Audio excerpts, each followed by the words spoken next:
오늘의 사연 시작하겠습니다. 안녕하세요. 30대 후반 남자입니다. 이 사연을 적는 지금도 허탈해서 정말 말도 안 나오네요. 결혼을 좀 늦게 해서 이제 결혼한 지 4년밖에 되지 않았는데 올해는 아내랑 고향 내려가는 걸로 크게 싸우게 되었네요. 결혼 첫 해에는 별말 없었고 작년과 재작년에는 다들 알다시피 명절이라고 어디 고향 내려가는 거 감히 상상도 할 수 없었던 상황이었잖아요. 다녀올 사람들은 다 다녀간 것 같은데 작년, 재작년에는 저희 부부는 처가에만 갔습니다. 아무래도 제 본가가 굉장히 멀리 있다 보니 거리적으로 부담도 되고 그 먼 거리를 휴게소도 들리지 않고 운전해서 갈 엄두도 나질 않고 기차 같은 거 타고 갈 생각은 더더욱 꿈도 꾸지 못했으니까요. 저희 부모님이 오랜만에 아들 얼굴 좀 보자시면서 보고 싶다고 당신들은 괜찮다고 하시면서 오라고 했는데 아내가 미쳤다고 하면서 거길 어떻게 가냐고 반대를 했어요. 상황이 상황이니 저도 이해가 돼서 좀 잠잠해지면 뵙자고 했는데 부모님께서 당신들이 직접 올라오신다고까지 하셨습니다. 하지만 아내는 기차며 기차역이며 그 사람들 바글바글한 곳에서 어떻게 오시냐고 오지 말라고 하라는데 솔직히 좀 섭섭하기도 했어요. 저도 계속 출근을 하고 다니고 특히 제 회사가 강남이라서 이미 저도 지하철역에서부터 회사까지 얼마나 많은 사람들을 스쳐 지나가는데 무슨 큰일이 있었던 적 한 번도 없었거든요. 조심해서 나쁠 건 없지만 아내가 너무 시부모라고 거리두는 것 같아서 속상하기는 했습니다. 왜냐하면 처가는 서울에 있어서 가깝게 살았기 때문에 명절이 아니더라도 처가에는 자주 방문을 했었거든요. 아내도 낮에는 뭐 아파트 단지에 사는 누구 언니, 동생 누구 하면서 매일같이 밖으로 나가 놀고 그러는데 당장 본가에서 부모님이 오시는 건 안 되고 자기나 저나 나갔다 오는 건 된다고 하는 게 섭섭할 수밖에요. 아무튼 그렇게 벼르고 벼르다가 올 설날에는 한번 찾아뵙겠거니 했는데 올 초에도 변종이다 뭐다 난리도 아니었었잖아요. 그래서 저도 기대하고 있었고 부모님도 본가에서 제가 좋아하는 음식 해주신다고 아주 벼르고들 있었는데 변종 때문에 그마저도 희망이 없어졌습니다. 방역수칙은 점점 완화되고 있는데 어버이날은 하루밖에 안 되는데 그 먼 곳까지 어떻게 가냐며 반대를 하고 지난 3년 가까이 시댁에는 한 번도 발길한 적 없었고 처가에는 나 없이도 다녀오고 뻔질나게 들락날락했는데 3년 만에 하루도 포기 못하는 아내가 야속하기만 했었습니다. 뭐 결국 이런 신세한탄을 해도 아직도 확진자 수가 많이 나오는 와중에 제가 정신 나간 놈이고 아내가 옳은 행동을 하고 있는 상황이었으니 크게 말은 하지 않았지요. 아이도 어리기 때문에 아내가 조심하고 싶어 하는 것도 이해가 가서 그냥 참았습니다. 그래도 이번 추석만큼은 포기할 수 없었어요. 해외여행 다녀온 사람들도 이제 검사 따로 받을 필요가 없다 그러고 하는데 해외여행 다녀온 사람도 괜찮은데 공항은 괜찮고 기차역은 안 괜찮고 따질 필요 없잖아요? 거기에 아니면 차 끌고 가는 방법도 있고 휴게소 한번 들렀다 오면 되는 건데 말입니다. 제가 회사가 이번에 직원들을 배려해줘서 재량휴일로 화요일부터 연휴를 줬어요. 그래서 연휴도 길어졌는데 아내한테 이번에는 본가 좀 내려가자고 말했습니다.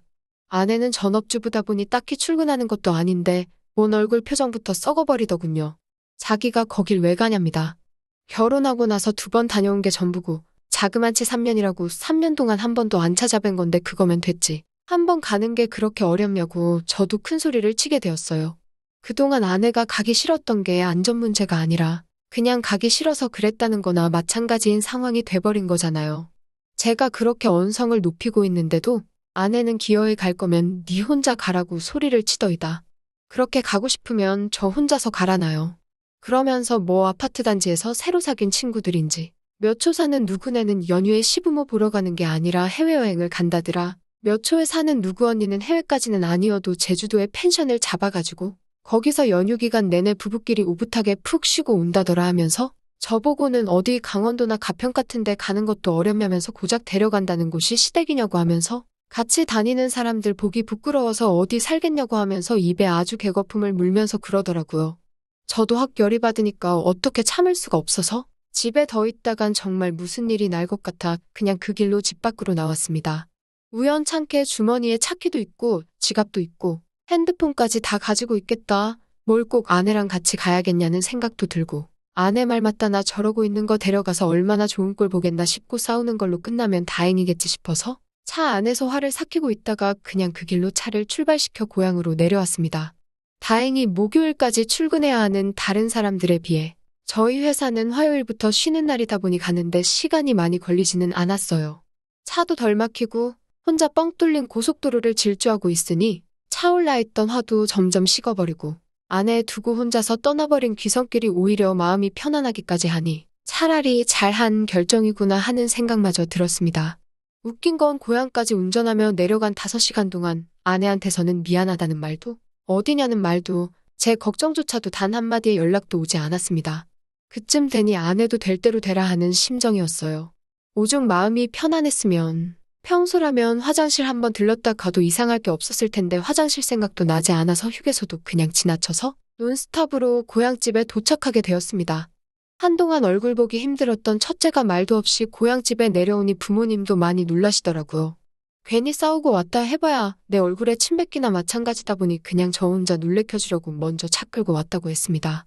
아내는 명절 당일날 되면 기차 타고 따로 오기로 했다고 대충 둘러대니 부모님도 잘 됐다고 하시면서 좋아하셨어요. 마음은 무거웠지만 그때 일은 그때 돼서 생각하기로 했습니다.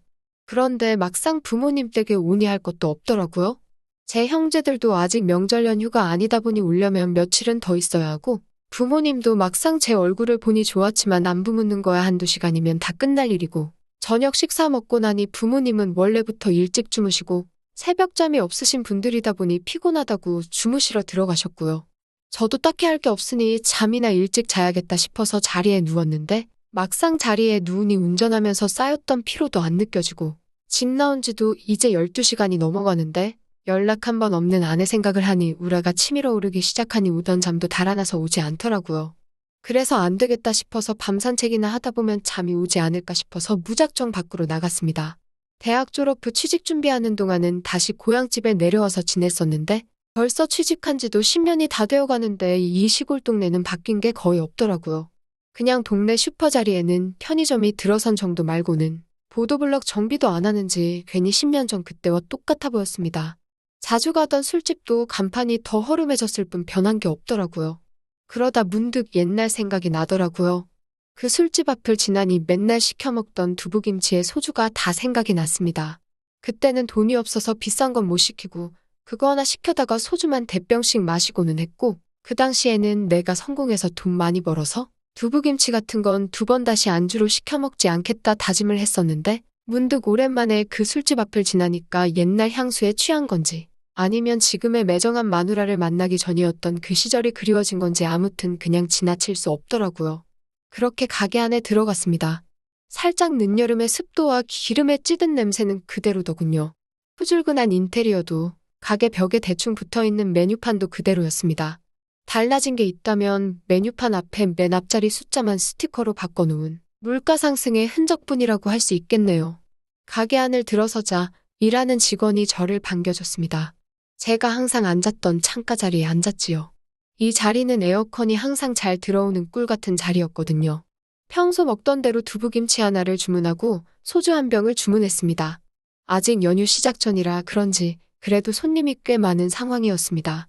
손님이 몰리기 시작하니 주문이 밀리는 건지 음식이 나올 생각을 안 하더라고요. 처음 시켰을 때 꺼내준 뻥튀기 안주를 다 먹고 나니 소주를 곁들일 만한 게 없어서 주방 쪽을 흘끗흘끗 보게 되었습니다. 분명 카운터 위에는 두부김치 접시가 놓여 있는데 직원은 주문 받느라 바쁜 건지 날라야 할 음식이 많은 건지 정신을 못 차리고 바빠 보였어요. 내가 직접 가지러 가야 하나 싶어서 고민하고 있는데 주방에 있던 여자가 제 두부김치를 집더니 주방 밖으로 나오더라고요. 그런데 그걸 들고 오는 모습이 조금 낯이 익었습니다. 가까이 와서 보니 누군지 딱 기억이 나더라고요. 제 어릴 적에 옆자리에 앉았던 짝꿍이었습니다. 30년 가까이 지나버려 그녀도 세월의 풍파를 맞았지만 신경질적으로 째져있던 눈매 하나만큼은 그대로더군요. 그 눈 때문인지 그녀를 대번에 알아보게 되었네요. 그녀가 제 식탁 위로 음식을 내려주는데 그녀도 제가 기억이 날듯 말듯한지 계속 저를 흘겨보더라고요. 그래서 그녀가 당황하지 않게 나 맞다고 너스레를 떨며 인사를 건넸습니다. 그러니 그녀가 얼굴 표정이 갑자기 환하게 바뀌더니 그동안 뭐하고 지냈냐면서 저를 엄청 반겨주는 겁니다. 그녀는 그때도 그랬습니다. 항상 신경질적인 눈매를 하고 있지만 마음씨만큼은 누구와는 비교도 할 수 없을 정도로 착하고 부침성이 좋은 사람이었거든요. 주변 또래 친구 중에서 그녀를 안 좋아해본 남자를 찾을 수가 없을 정도로 인기가 많던 친구였습니다. 공부를 엄청 잘하는 걸로 알고 있는데 주방에서 음식을 하고 있는 모습이 조금 달리 보이긴 했어요. 가게가 바쁘다 보니 오랜만에 만나 인사도 제대로 나누기 전에 그녀는 주방으로 들어가야만 했습니다. 저도 아쉽긴 했지만 그녀는 생업인데 저 때문에 일에 방해받는 걸 원치 않았어요. 그렇게 혼자서 한 잔 두 잔 비우면서 두부김치를 곁들여 먹으니 옛날 생각도 나서 그녀와 인사밖에 못 나눈 아쉬운 상황도, 아내랑 그렇게 다투고 나온 상황도 잊혀지고 옛 추억에 젖어서 얼큰하게 술기운이 오르기 시작하더군요. 그렇게 한참 술을 마시고 있었는데 그녀가 주방 쪽에서 나오더니 제 맞은편에 앉았습니다. 주변을 둘러보니 언제 바빴냐는 듯 가게 안은 한적해져 있었고 그녀도 나갈 음식이 없으니 잠깐 저와 못다나는 회포를 풀고자 자리에 앉은 거예요. 그래서 그녀와 마주 앉아 두런두런 이야기를 나눴습니다. 알고 보니 이 가게가 그녀의 시부모님이 하던 가게였고 지금은 두 분이 은퇴하시고 자기가 이어받아 하고 있다네요. 시부모님이 하던 가게라는 말에 조금 아쉽기도 했습니다. 저도 결혼한 몸이긴 하지만 모처럼 만난 그녀가 결혼을 했다니 알 수 없는 질투심마저 들더군요. 저는 너스레를 떨며 주인이 바뀌었는데도 두부김치 맛은 그대로라고? 정말 잊지 못할 맛이었는데 그대로 맛이 있다고 말을 했습니다. 그러니까 그녀가 너네 마누라가 해준 거보다 더 낫지? 하면서 저한테 물어보더군요. 은근슬쩍 제가 결혼을 했는지 안 했는지 떠보고 있구나 하는 느낌이 딱 들었습니다. 그녀가 먼저 이렇게 나서서 밀당을 해준다는데 저라고 거스를 필요가 있나 싶었어요. 그래서 그녀 장단에 맞춰주면서 마누라가 해준 건 이 맛이 안 난다면서? 너가 한 게 훨씬 낫다고 그녀를 추켜 세워줬습니다. 그녀도 기분이 좋았는지 저한테 술 한 잔 달라며 잔을 들이미는데 여태까지 불 앞에 있어서 그런지 얼굴이 빨갛게 익어 있는데 그 느낌이 마치 그 시절 풋풋했던 그때를 추억하게 하는 것 같아 기분이 묘하더군요. 술을 한 잔 마시고 그녀가 주변을 둘러봤어요. 손님은 저 말고 한 테이블밖에 남아있지 않았는데 그녀가 오늘은 장사를 이만 접어야겠다고 하더군요. 그 자리에 있던 손님은 단골인지 그녀에게 오늘은 왜 벌써 닫냐고 물어보는데 그녀가 고개를 돌려 제 쪽을 바라보니 그 손님도 저를 한번 흘긋보고는 이해했다는 듯이 자리를 황급히 뜨더군요. 그러더니 그녀는 가게 샷다를 내려놓고 오랜만에 저보고 술이나 한잔 하자고 하는 겁니다. 솔직히 그때쯤 되니까 그녀가 무슨 속셈으로 그러고 있는지 다 한눈에 읽히기 시작했어요. 그렇게 그녀와 술을 한 잔 두 잔 마시고 서로의 추억 속 이야기를 하다가 결국 저는 아내를 두고 그녀는 남편을 두고 가게 안에 있는 쪽방에서 둘만의 시간을 보내게 되었습니다. 아내를 두고 그런 일을 하게 된 건 이번이 처음이라 다 끝나고 나서는 어안이 벙벙하더라고요. 제 팔을 베고 있는 그녀가 하는 말이 참 사람일 알다가도 모르겠지 않냐면서 놀라운 사실을 말해주더라고요. 그녀의 남편은 병으로 먼저 세상을 뜨게 되었답니다. 그녀는 원래 그전에는 공부를 잘해서 회사를 다니고 있었는데 가게를 물려주려 했던 남편이 세상을 떠나니 자식을 먼저 보낸 시부모님이 많이 상심하셔서 장사도 내팽겨치고 말도 아니었다네요.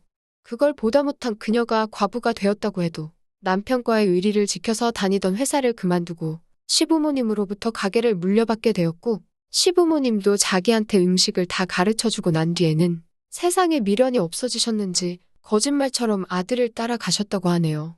그때는 정에 이끌려서 그렇게 행동했는데 이제 와서 나이 먹고 청춘을 다 날리고 나니 왜 그랬나 싶고 혼자 지내는 게 너무 외롭다고 하는 겁니다. 그런데 그녀가 하는 말이 옛날부터 제가 그리웠다고 하는 거예요. 힘들 때마다 어릴 적 그때 제 생각이 났다나요? 그리고 그 와중에 제가 정말 영화처럼 가게 안으로 들어와 있었다고 하는 거였고요. 그녀와 저의 만남이 마치 운명처럼 돼버린 거였지요. 아내와 그렇게 싸워버리고 왔는데 오래전부터 저에게 연심을 품고 있었다는 과부가 된 30년지기 친구의 말을 들으니 마음이 다 설레더군요. 저에게 이제 두 번 다시 찾아오지 않을 것 같았던 청춘이 돌아온 느낌이었습니다. 그렇게 그날 새벽까지 그녀와 함께 있었는데 다음날 밤도, 다음날 새벽도, 그 다음날마저도 그녀와 3일 밤낮을 함께 보냈습니다. 그때까지 아내한테서는 단 한 번의 연락조차 없었고 이대로 차라리 이혼을 하고 저도 고향으로 내려와 그녀와 아예 새 출발을 하는 게 낫지 않겠나 하는 생각도 들었습니다. 새벽까지 또 그녀와 함께 둘이 시간을 보내다 아침이 밝아서 자고 있는 그녀를 두고 가게에서 나왔는데 그 모습을 저희 어머니가 보셨나 봅니다. 저보고 미쳤다고 하면서 그 새벽에 거기선 왜 나오냐고 하시더라고요. 술 좀 마시다가 뻗었다고 대충 둘러댔는데 어머니께서는 다행히 그 말을 믿어주시더군요. 그러고선 저에게 경고를 하는 겁니다. 그 술집에 일하는 여자가 아주 남자에 단단히 미쳐가지고 동네 남자들 중에 그녀와 아무 일도 없던 사람을 찾는 게 더 쉬울 거라고 하는 겁니다. 그러면서 저도 괜히 거기서 늦게까지 술 마시다가 그녀한테 걸리지 말고 괜히 며느리 알면 일 커진다고 앞으로 그 집은 가지 말라고 하더라고요. 그녀가 저를 사랑해왔고 운명처럼 재회한 줄 알았는데 그게 아니었던 겁니다. 그녀는 그냥 그동안 매번 시간을 보내는 동네 남자들한테 질린 상황이었고 타지에서 제가 나타났던 거였죠. 그녀에게는 제가 신선한 놀잇감이었을 뿐 그 이상도 그 이하도 아니었던 겁니다. 그날 부모님 댁에서 혼자 정말 얼이 빠진 사람처럼 지냈습니다. 그녀와 새 출발마저 생각했던 제가 다 어이가 없더군요. 아내가 생각나서 아내한테 전화를 했습니다. 아내는 울면서 전화를 받더군요. 저한테 사과하고 싶었는데 자존심이 상해서 그러지 못했다는 겁니다. 막상 저렇게 사과하고 나오는 아내를 보니까 마누라가 최고라는 생각이 드는 거예요. 그녀 덕분에 연휴 3일간 심심하지 않게 호강했습니다. 이제는 저도 정상적인 제 가정을 찾아서 가야겠지요. 추석 당일은 아무 일도 없이 편히 쉬었으니 오늘은 빨리 차 끌고 올라가 아내를 만나야겠습니다. 여러분들도 한순간의 실수로 가정을 잃는 상황이 오지 않길 바라며 오늘 제 이야기는 여기서 이만 줄이도록 하겠습니다. 또 찾아주셔서 감사합니다. 매일 새롭고 흥미로운 사연으로 찾아뵙겠습니다. 구독과 좋아요 잊지 마시고 다음 사연으로 다시 찾아뵙겠습니다. 감사합니다.